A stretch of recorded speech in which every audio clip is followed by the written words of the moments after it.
Welcome to another edition of the Real Energy Podcast. Today we have the honor of bringing in Big Gator, Chris Phillips. Say what's up to my peoples. Good morning, everybody. How you guys doing today?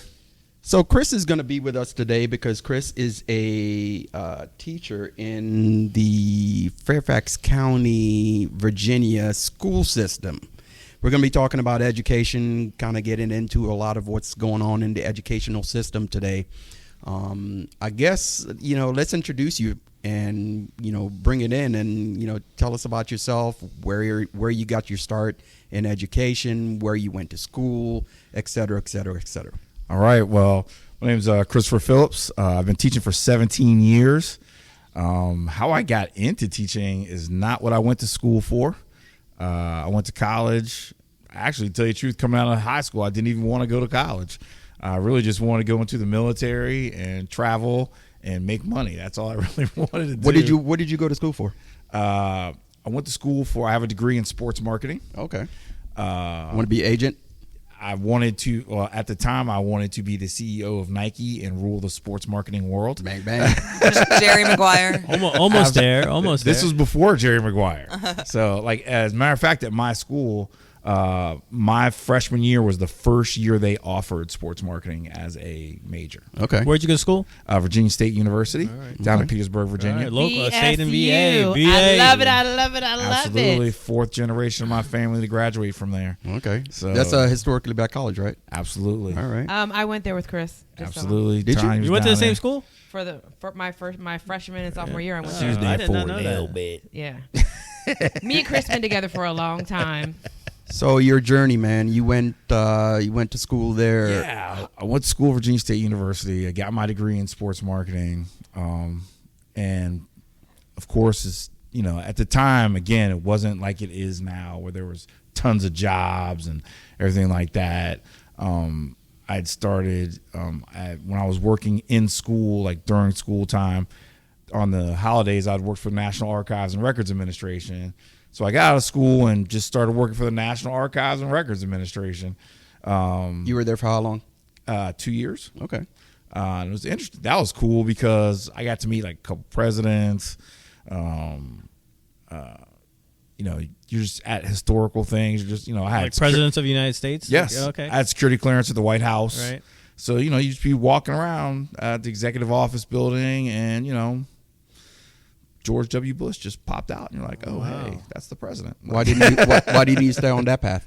Well, they were changing some things at the archives, and they were going to move me to microfiche and microfiche. Oh yeah, microfiche. Oh my god, Old school card catalog. Yeah, that'll tell you a little bit about my age. The Dewey Decibel System. Absolutely. Oh my so god. I was like, I don't want to do that. I was like, I'm not a sit in a dark room and look at microfiche and stuff. I was like, That's crazy. People did that for the longest time. Right? Just looking at, that was like being on the internet. That's Google before Google. Google absolutely. before Google, yeah. I was like, I'm out of here with that. So my mom, was just like, well, hey, since you're just looking for a job, why don't you just get a job doing security at a local high school? You'll get benefits. I was like, great, medical benefits. That's awesome. At that time, getting medical benefits wasn't as easy as it is now. No. So getting benefits, That's it was that's pre Obamacare. Absolutely. I was like, yeah, I'll take some medical benefits. Boom. Absolutely.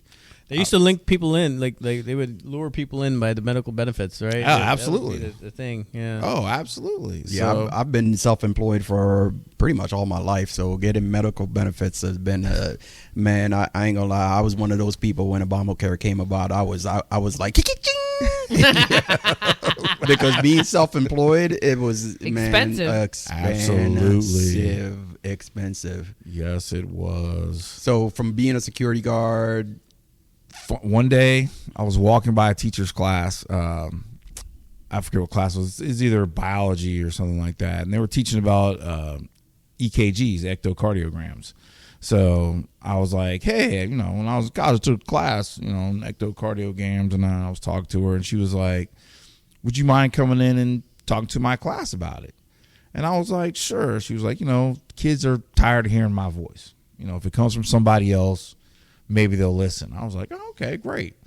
So I went in there, not really knowing what to do or anything like that. I just talked about echocardiograms for about, I guess supposed to be like 5 minutes, ended up being like 20. Kids were asking questions, I was answering, blah, blah, blah, blah, blah, because that's what I thought you're supposed to do as a teacher or somebody giving instruction. And after the class, teacher was like, hey, you're pretty good at this. You should be a teacher. You're a well-spoken You're guy. a natural. You're Going to Hollywood. And I was like, okay. I was like, that sounds cool. So I went back to school. I got my license. How long did you have to go to school for? I took a couple classes, and you have to take 2 tests. You have to take a praxis test, which is a general information test, just to make sure you have some type of knowledge. And then there's praxis 2, which is in your content area. So I had to take my content area is marketing. So I took a specific test on marketing. And then once I did that, I started working, and there were some gaps because my first year teaching, my dad had a heart attack. Oh, wow. So I had to literally, like, during the middle of finals. So I had to go down to Richmond and take care of him. And so I was just down in Richmond. I didn't have any connections. I didn't know any. I just wanted my dad to be okay. I just had to take care of my dad. And I got a sales job, started working a sales job, did that. And just, it wasn't me. I didn't like it. Didn't bring me any joy. Did I get paid more money? Absolutely. Was I able to, I had some opportunities. I was able to see different parts of this country and, be in the corporate world for a little bit. What kind of sales job? What was the sales job? I worked for this company called Wireless Services, and they were a direct distributor for ADT Securities. So we had satellite offices in New York, New Jersey, Maryland, DC, Virginia. So you're traveling salesman? Delaware. That was a huge pivot. Yeah. That was a huge pivot, huh? So then you started. But I knew yeah. because of my marketing background, I was like, I got in a kind of a management position. I got an assistant regional manager. So like I was in charge of training salespeople. I was in charge of canvassing new areas to find for people to do sales at. So again, I got a little inside look at how business works from the inside, from the private sector. And you were doing teaching with training, technically. Yep, absolutely. So you started your teaching career back in Richmond, Virginia, right? In Fairfax County, I started. You started there? My first year was at, actually I split my very first year. Let's see, I taught 3 different preps, taught at 2 different schools, and was in 3 different classrooms. So we had a conversation because Haran, and I, we met up and kind of were chopping it up. You were saying that you went to, you taught at an inner city school at one point, right? Not inner city, but, It was right on the verge of inner city. Yeah, right on the cusp. It was right on the cusp of it. And that was where... That was down in the Richmond area. I taught in Henrico County. And again, I also taught in Caroline County, which is a very rural area. Yeah, Caroline County had 2 elementary schools, 2 primary schools, 1 middle school, 1 high school. That was it. And 4 sheriffs. So you're 15 years in now? 17 years in. Yep. How have you seen education change just over the time that you've been a teacher? Definitely. I know that's a broad question, but I know it is. The things that have changed most, I would say, is the use of technology in all facets of education. In the classroom? Classroom, outside the classroom. Are you guys using everything. Are the kids using laptops now in the class? Everybody has a laptop now. Okay. And the funny thing is, when I was in Henrico County was the first county in the United States that piloted the 1-to-1 laptop program, where every kid from 6th grade up until 12th grade had a laptop computer. Mm-hmm. So I was thoroughly versed when I moved down there about how to use a computer in a classroom. Okay. And again, I started before there were computers in classrooms. So I was a paper and pencil guy. I was a textbook, old school. We're going to do it this way. We're going to read chapter 25 and we're going to answer questions and I'm going to give notes and da-da-da-da, What do you teach now? Now I teach marketing and economics and personal finance. Okay.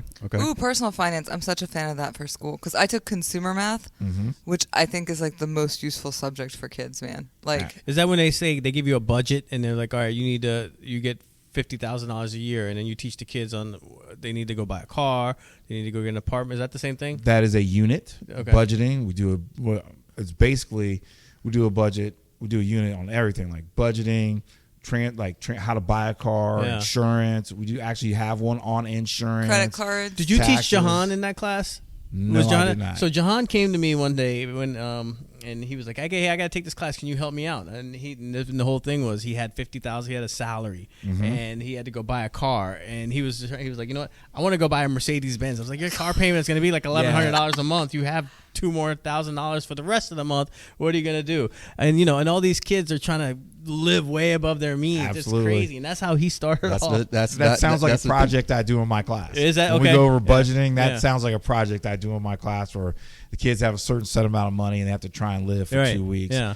And they're like, "What? Oh, I can't believe." I really wish they would have done that when we were growing up. No, I'm telling you, like I took consumer math to get out of like some other math requirement, but it was so much more useful than unless you're going to go into something where mathematics is used a lot. Like I don't need calculus. Dude, I did in Fall Surge. I was in Algebra 2 when I went, and then I got in Trig. I got into Trig, man. I was like, what the hell am I going to use this shit for? Am I ever going to use this shit in real life? For the advanced diploma. You know what I mean? I'm like, That's what I used it for. I guess that's it, right? That's the only thing you would use it for. Or if you're going to go into a certain like science or you know what I mean, or mathematics or whatever, like or be a doctor, maybe. Yeah, I was into a lot of electronics, so it was helpful. You know what I mean? If you're going to go into like anything that deals with electronics, computer science, engineering, but sorry, we did medical, finance. Numbers, like anything that, with numbers. But guess what? When you go to college for those things, you're going to take those same classes over. Same exact. Yeah. Because freshman year of college is a repeat of your senior year, I felt like. But you'd be so lost if you didn't take it in high school, right? But to me, my freshman and probably sophomore year of college was a repeat. Yeah.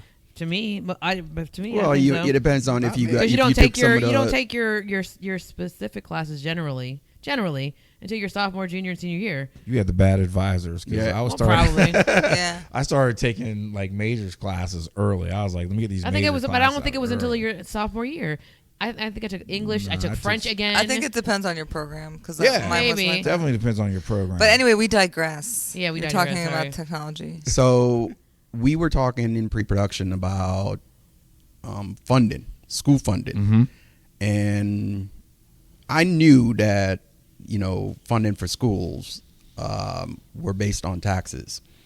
But talk about, because you are teaching in Fairfax County, which is for the listeners out there, Fairfax County is one of the richest counties in the United States, probably one of the most diverse also. So you went from Henrico County, right, down in Richmond area. Yep. And then you're coming up here. Obviously, property taxes down there are not as, not even close. So talk about, what did you see in the difference between what happened there in those schools versus what's happening up here in a funding basis, and then expand upon that as far as the kids. What are the differences that you saw in the kids? Well, the differences between, say, Northern Virginia and the Richmond area, number one, again, is the amount of money. Also, the size of our schools. Fairfax County has over 300 schools. There's 28 high schools. 28. Were class sizes a big difference? No, about the same. And population. We have 1 million people in Fairfax County. They do not have 1 million people down in we're up to 1 million people now? Yes. We probably have more than that, I bet. Oh, absolutely. Wow. Well more than We that. have Fairfax County Public Schools actually has the second largest bus fleet behind Greyhound in the United States. It's a huge county. Yes. In like Virginia Beach, like the largest area. I think it's No. like one of the largest cities or something. It may be, but Fairfax County Is the is the largest.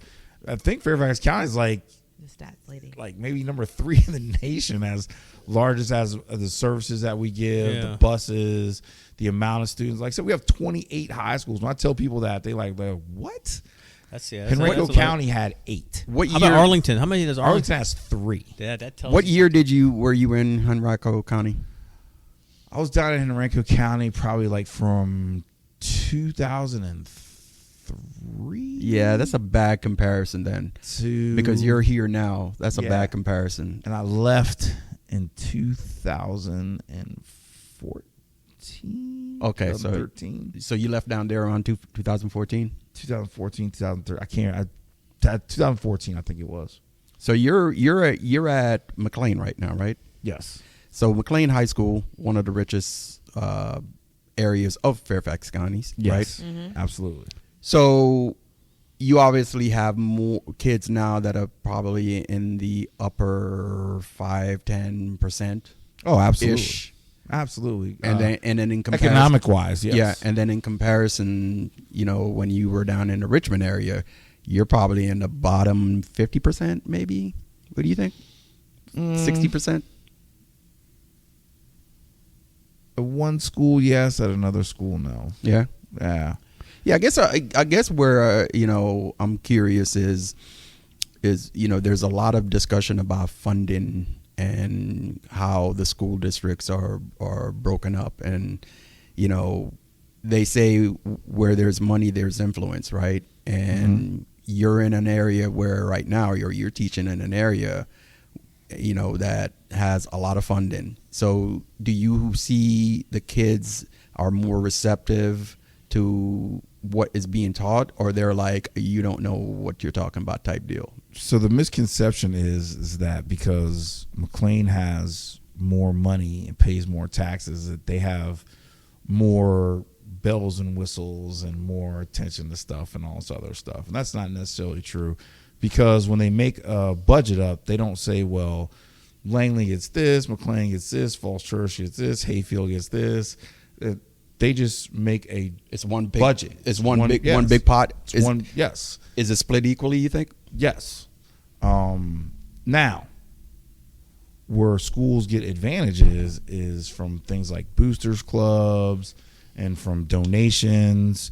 As a private citizen, I can donate like 10,000 books to a library if I want to. A lot of that booster money though goes towards the athletic program, doesn't It it? goes towards everything. Oh, does it? Yes. So You can McLean have probably gets a lot of boost, You right? can have an athletic boosters, and you can have like a general boosters club. Now, does McLean, do they get a lot of, because a lot of people over there come from money, do they get a lot of donations? Their boosters club is doing good. It's doing really good. Huh? Wow. I'll leave it at that. Now I know I've heard a lot, like since that whole area, that Langley area comes from a lot of money. How is like the drugs over there? Like, do a lot of the kids do like Really pop quality, Huron. They get Pill- the good stuff. Well, no, A lot of pill popping. pill popping. Yeah, that's what I heard. There's like a huge epidemic. Look, every school has drug and alcohol issues. Yeah. Doesn't matter if it's low socioeconomic or high socioeconomic. The higher it is, the better you can cover it up. You have lawyers And that that's will come in. that's the key Yes. right there. You have lawyers that come in and they will put a hush on things. There are things that have happened in Fairfax County that I definitely know about that are not talked about in the news or anything like that. Because they hushed it up. Absolutely. Wow. So let's talk about news. What's going on in the news? So Loudoun County's under investigation right now, because of what was it? It was The transgender. No. I think what it was the scholarships. That was in Fairfax. Okay. Or that was the oh my God, what's that stupid thing? Oh God, the merit scholars. Merit scholars. What was Okay. that whole thing? Because I saw that in the news. What was that about? So what happened was, from my understanding, when I read about it, I was like, this is ridiculous. So evidently there were some students, I guess, that did not get recognized as national merit scholars by their schools, not by the testing company that does it. So the testing company that does it had already said, yes, you're a National Merit Scholar.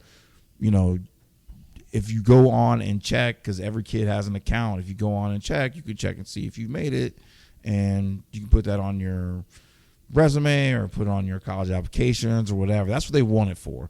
And also National Merit Scholarship, excuse me, you're privy to a lot of academic scholarships. So what happened was, I guess the schools didn't give them certificates soon enough. But they could have went on there and checked it themselves. Absolutely. And so they made a big stink, and notice the only schools that complained were Jefferson, Langley, and Westfield. Big dollar schools. Yeah, and high academic. You know, which is sometimes like, you guys are asking me questions like difference between here and Henrico. The biggest difference between here and Henrico or the Richmond area is the level of education. Explain that. So when I say that is, here in the DC metropolitan area, it probably has one of the highest educational levels of any area in the United States. You have to have a high as far as test scores? Not even Degrees, right? Degrees, people, everything. Okay. To live in this area, it is highly, high literacy rate, high educational rate. Almost everybody here has some type of degree or something like that. Whereas down in Richmond, a lot of their economy came from Philip Morris factories, industrial. So people were living. I mean, I remember my aunts and uncles, my dad's family's from Richmond. I got aunts and uncles that worked at Philip Morris, were making 6 figures a year and never graduated from high school. That's not like that with Short Pump, though, is it? In the short. It's now. Short Pump is new. Oh, is that new? Yeah. Short Pump is new. Yeah, this is new Richmond. I didn't know that. New Richmond. Yeah. Okay. Kaiser wasn't there back then. Yes, but most of Richmond, so when I moved down there, like, just graduating from high school was like a huge accomplishment. Yeah. Like, that was like a big thing. Like, ooh, graduated from high school. Boop. Most of the kids were going to work.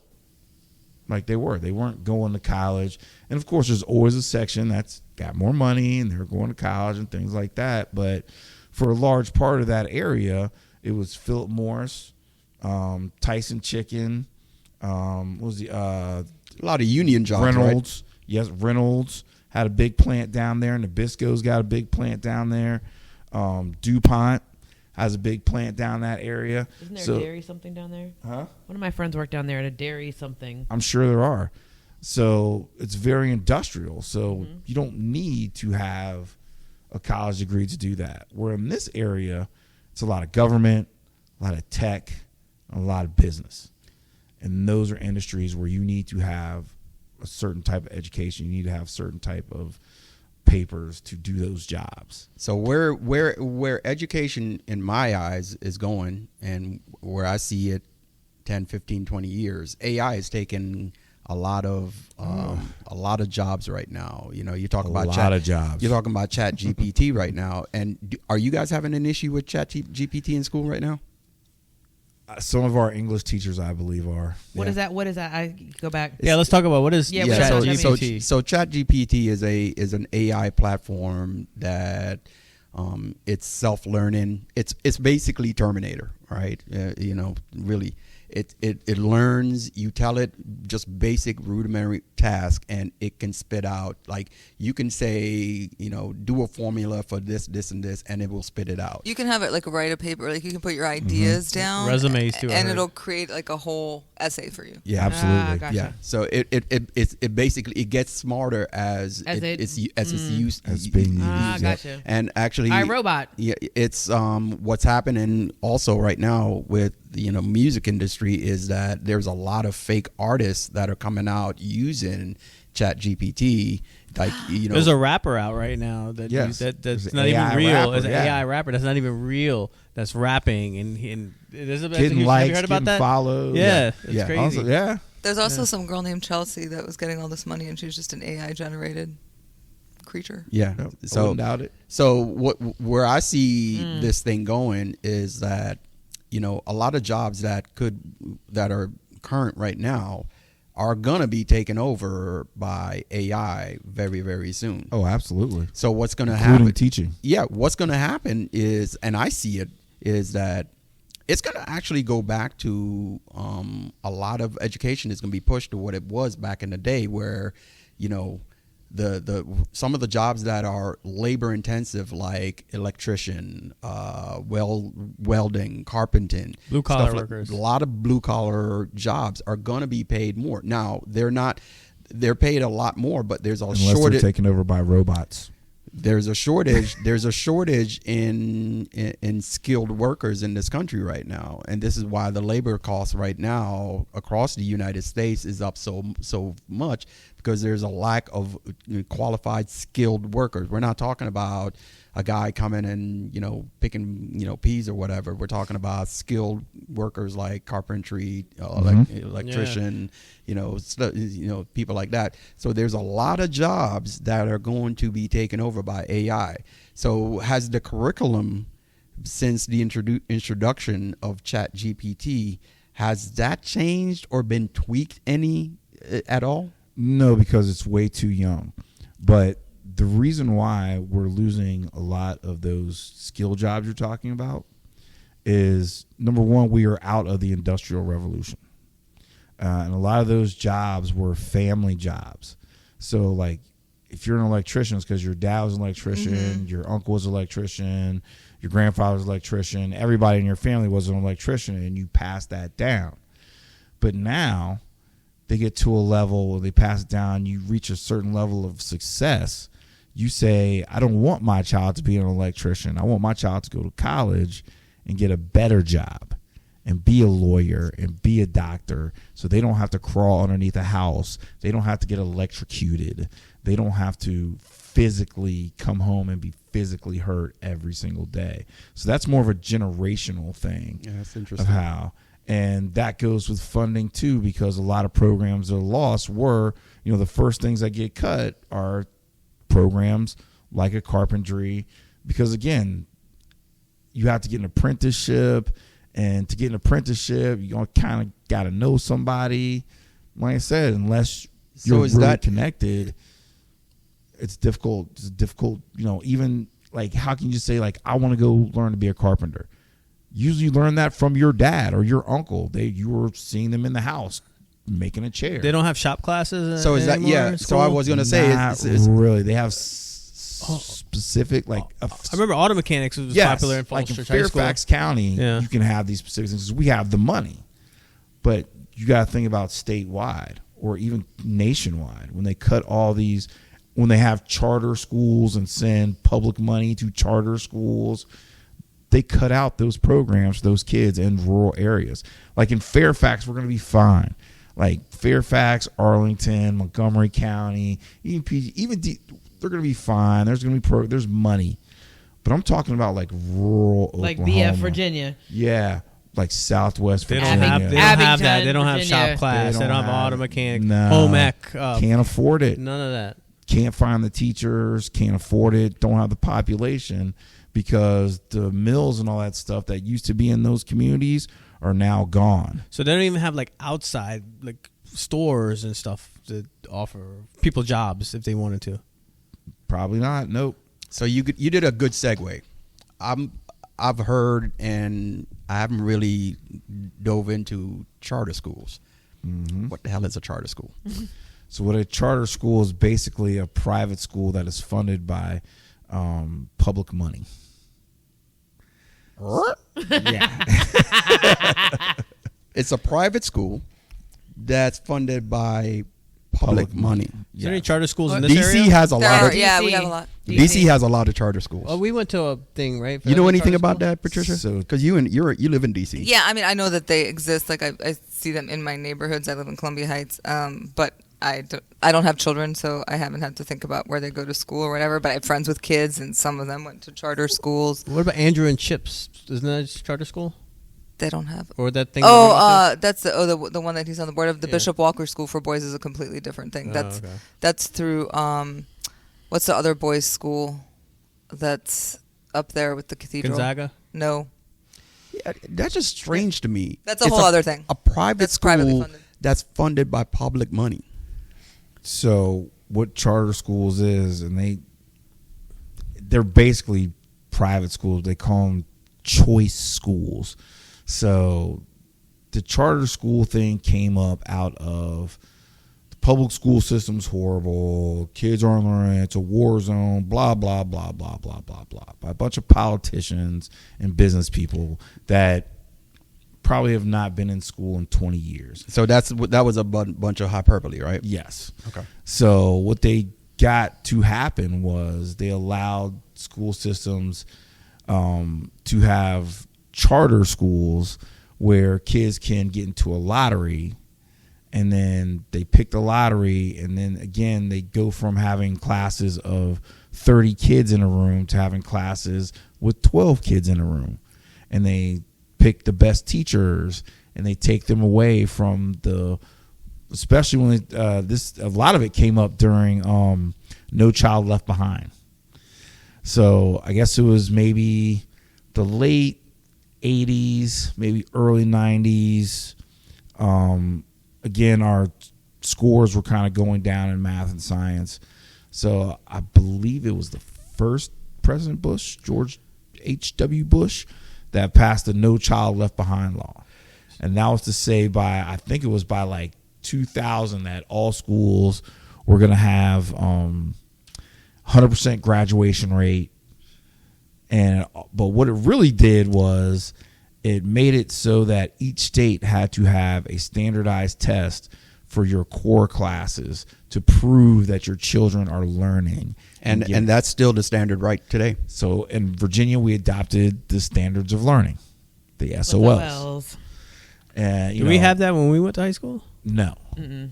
We just had there was an equivalency test. Yeah, but we had tests. you just took it just to see where you were at. It wasn't like for every single, we didn't have one for English, didn't have one for math, didn't like they have specifically ones that you have to take for each class, and it takes like a whole month to do testing. But again, who benefits from that? I don't know. Is the funding based off of the amount of passing for the SOLs? Your school funding does, because the state will come in and what they'll do is if you don't have accreditation, if your SOL scores aren't high enough and you don't get accreditation for your school system, they will bring in a team of people to come in. Like management consultants for schools. Absolutely. I got a question. More waste of money. And they'll bring people in to tell you how. But, Go ahead, because I have a question. But the things, again, with the testing, it's hard to have kids in Fairfax who have lots of, tutoring sessions. They have lots of teachers. They have lots of programs as compared to like Surrey County, Virginia, where they don't have any of that stuff. And also Fairfax County has parents that are more involved in their students. They understand lives. education. Yeah. They're like, the expectation here, I tell people all the time, the difference is the expectation here is that every kid is going to go to college. Doesn't matter what your socioeconomic, doesn't matter what your learning disability is, nothing.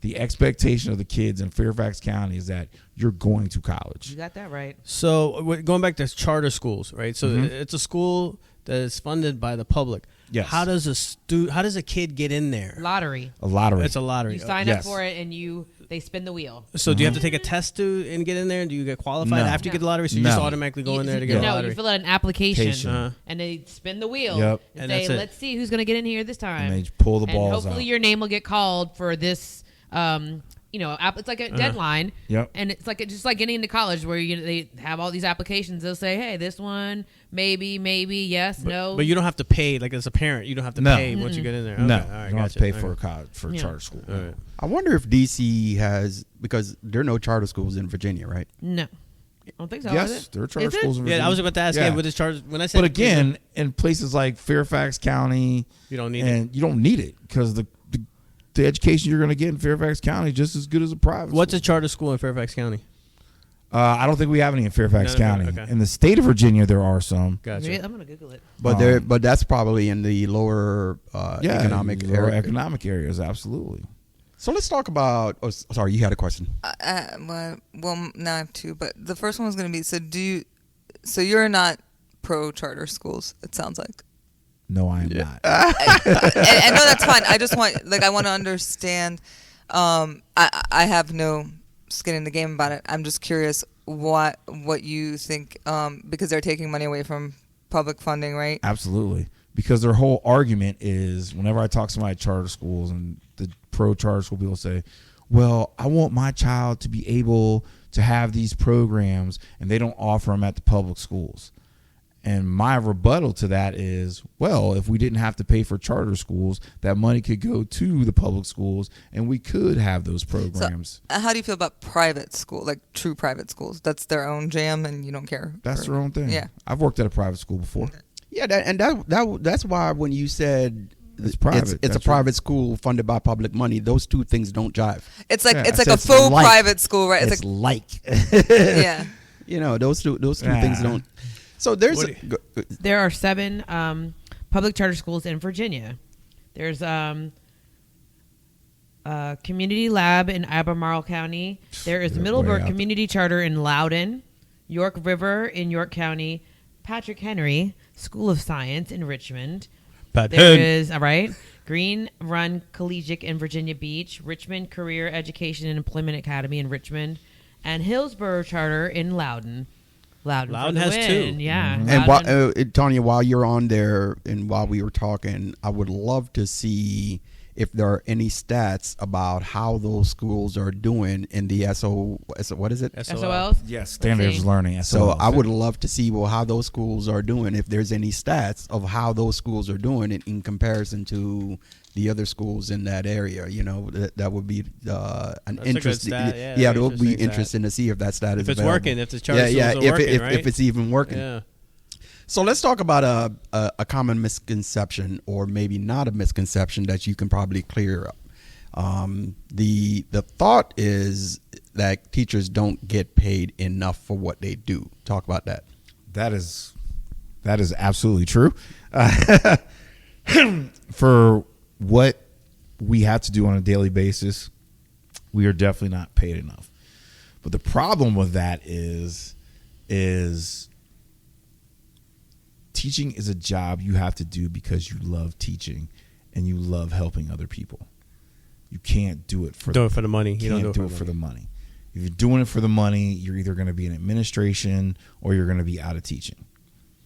Yeah, we talked about we had on a guest a few episodes ago, Sergeant Taggart, where he's a sergeant in the police force, 30 plus years, and he said basically you don't become a police officer because you know it's a calling. So do you think that teaching is also a calling? Absolutely. Another huge misconception that I spoke of earlier is that people think that they can teach because they have content knowledge, which is completely wrong. I don't care how many doctorates or whatever you have from whatever school, Harvard, where I don't care where your little piece of paper says you're from. If you cannot make a connection in the classroom, your kids are not going to get a good education. Don't you think that teachers are more psychologists than they are teachers? Absolutely. Because you're managing emotions Of teenagers sometimes. Geez, Yeah. can't and imagine. confused teenagers at that doesn't know what they want to do for a living. Like Chris can really touch and change someone's life. Yeah. So let me As give a- you as a- just a background of. So I am like most teachers get into a. They'll have one subject matter and they'll stick in that subject matter forever. So there'll be an English teacher, there'll be an English teacher forever. There'll be an elementary school teacher, there'll be an elementary school teacher together forever. There'll be a social studies teacher, there'll be a social studies teacher forever. I took a different approach to becoming an educator because I fully believe as a human being, the greatest gift God ever gave us was the ability to learn and to make decisions. Yep. So I am constantly trying to learn new things. And I'm going to read a book And because the book says that this is what happens, I'm a doer. I will do it. So I have taught at the elementary school level. I've taught at the middle school level. I've taught at the high school level. I've taught, majority of my career, I've taught CTE, which is career technical education, where I've taught marketing, economics, personal finance. But I've also taught special education. I've taught kids who have learning disabilities, emotional disabilities, physical disabilities, intellectual disabilities. I have taught physical education and health. I have taught USVA history. I've taught government. So did you do that because you wanted to broaden your base? Absolutely. It makes me have more weapons. So Chris did say something that was pretty interesting. That he, just because a book tells you something doesn't mean that that's what he's going to teach, right? So maybe that's a good segue to go into history. Absolutely. You know, with CRT, right? Oh, we're gonna go there. I was gonna wait for a little bit. Maybe we should wait for Keith to get here. Yeah, I was gonna say, you might Let's wait on that. I was gonna put a nail into that because Keith is gonna have a lot of there's gonna be a lot of opinions that he's gonna have. He should be here any second now, actually. But also, so let's I wait was on that one. thinking, I was listening to you talk, and you are so my cousin because everything you just said was everything that I would do. Everything he said. You have to. I am all about. You have to reach people where they are, but you have to go. You have to hit everything from every angle. You know what I mean? Not only does it help so many people, but it also helps you. You're the teacher that you are because you have come. You learn how to help others.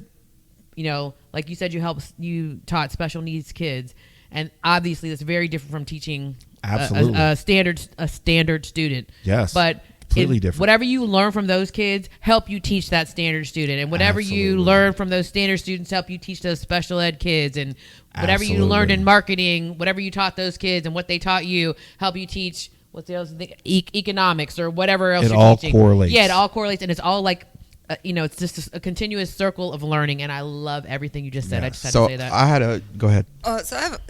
Here's the thing. So I think we pour a lot of money into education in the U.S. from what it sounds like, and yet we have other countries where the kids get a pencil, they get a notebook, they have one teacher, and they're just smarter. They just do better, and so. Is it the application of all this information, in your opinion, that's not, I'm not going to say the problem, but it's interesting to me because sometimes it's, we're always like, well, there's not enough money and there's not enough this. And I understand that we are in a society that does require kind of a speedier response time with all the technology and all of these things. But like core learning of like basic math, basic whatever language it is that your country speaks, basic writing skills. Like, how much money does that really take? Or is that about the teachers and maybe the parents and the people around the kids that can have them focused to, like, learn these basic things? Well, as a parent and as a teacher, your education starts at home. Oh, yes, it does. Boom! Yes, it does. Education does not start when you come into the classroom.